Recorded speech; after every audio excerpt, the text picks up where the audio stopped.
Assalamualaikum warahmatullahi wabarakatuh. Halo teman-teman, perkenalkan aku Putri Permata Amir dari Pendidikan Sosiologi 2022 Universitas Pendidikan Indonesia. Aku dari kelompok 2 Sensasius dengan mentor Teh Rita dan sekretaris mentornya Kang Diki. Di era new normal seperti sekarang ini, kita sebagai mahasiswa, peran apa sih yang harusnya kita jalankan supaya keberadaan kita itu terasa manfaatnya oleh masyarakat sekitar dengan skills yang kita punya? Dan gimana sih cara kita untuk mengasah dan terus mengembangkan skills tersebut? Stay tuned! Teman-teman tahu nggak sih skills apa aja yang harus dipunyai oleh seorang mahasiswa? Sebenarnya tuh ya kalau misalnya disebutin bakal banyak banget. Tapi ada beberapa kemampuan yang menurut aku tuh mahasiswa wajib punya loh. Penasaran nggak apa aja? Jadi kita sebagai seorang mahasiswa yang hidup di era new normal seperti ini wajib mempunyai skills communication, collaboration, dan problem solving. Kira-kira buat apa ya? Ada yang tahu nggak? Sebelum aku spill, aku mau jelasin dulu nih apa sih new normal tuh. Nah, new normal itu merupakan suatu kebiasaan baru di tengah pandemi ini untuk tetap melaksanakan kegiatan seperti bekerja, belajar, beribadah, dan bersosialisasi dengan orang-orang sekitar kita, tetapi tetap menggunakan pembatasan yaitu protokol kesehatan. Nah, meskipun pemerintah sudah mengeluarkan kebijakan berupa penaatan protokol kesehatan, tetapi pada pelaksanaannya masih ada sekelompok masyarakat yang tidak menaati protokol kesehatan tersebut. Di antaranya adalah kelompok masyarakat yang kurang edukasi. Kita sebagai mahasiswa yang nantinya akan kembali ke masyarakat harus mampu menjadi pelopor untuk melaksanakan protokol kesehatan di era new normal seperti ini. Kepada siapa sih? Tentunya kepada kelompok masyarakat yang kurang aware atau kurang peduli terhadap keadaan kita saat ini. Dengan kemampuan berkomunikasi yang baik, secara tidak langsung, kita akan bersifat persuasif ketika mengajak sekelompok masyarakat untuk menaati peraturan protokol kesehatan yang dianjurkan oleh pemerintah.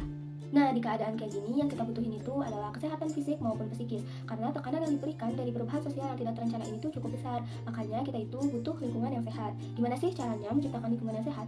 Kita sebagai mahasiswa harus berperan untuk bisa menyatukan setiap unsur-unsur di masyarakat sehingga menciptakan lingkungan yang sehat. Maka dari itu, kita harus mempunyai skills collaboration. Akan tetapi, semuanya itu tidak selalu berjalan sesuai keinginan kita. Pada pelaksanaannya, kita akan selalu dihadapkan dengan konflik-konflik atau permasalahan yang ada. Maka dari itu, kita sebagai mahasiswa harus mempunyai kemampuan untuk memecahkan suatu permasalahan. Dari tadi udah aku spill nih, untuk apa sih kita mempunyai skill psikis atau communication, collaboration, dan problem solving. Tapi aku belum kasih tahu ya, gimana sih cara kita untuk bisa mengasah dan mempunyai skills tersebut. Salah satu yang bisa kita lakukan untuk mengembangkan kemampuan komunikasi, kolaborasi, dan pemecahan masalah adalah dengan mengikuti organisasi di dalam maupun di luar kampus. Kenapa harus organisasi ya? Karena organisasi merupakan sebuah wadah untuk sekumpulan orang yang mempunyai visi yang sama, di mana untuk mencapai sebuah visi tersebut diperlukan sebuah misi untuk direalisasikan bersama-sama.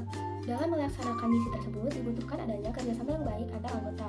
Nah, oleh karena itu, setiap individu yang ada di dalam organisasi tersebut pastinya membutuhkan skills communication, collaboration, dan problem solving untuk melaksanakan misi-misi yang ada di dalam organisasi. Dalam sebuah organisasi ada program kerja yang harus dilaksanakan oleh setiap anggota dalam organisasi tersebut, di mana biasanya program kerja ini tuh terbagi-bagi oleh divisi-divisi yang ada di dalam organisasi.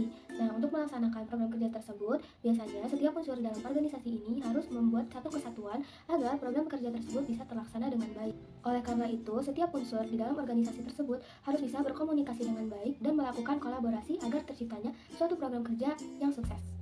Namun dalam pelaksanaannya pasti ada satu atau dua hal yang menjadi konflik atau permasalahan sehingga terhambatnya suatu program kerja untuk dilaksanakan. Ketika itu terjadi, kita sebagai anggota organisasi harus menemukan solusi terhadap permasalahan-permasalahan yang ada, yang nantinya kita akan terbiasa untuk dihadapkan dalam suatu permasalahan, sehingga kita berhasil mengasah kemampuan problem solving. Nah, itu dia teman-teman, kenapa sih organisasi itu merupakan tempat yang pas untuk kita mengasah kemampuan berkomunikasi, berkolaborasi, dan memecahkan masalah ketika kita berperan dan terjun langsung ke masyarakat di era new normal. Sekian dari aku, kurang lebihnya mohon dimaafkan ya. Wassalamualaikum warahmatullahi wabarakatuh. Dadah!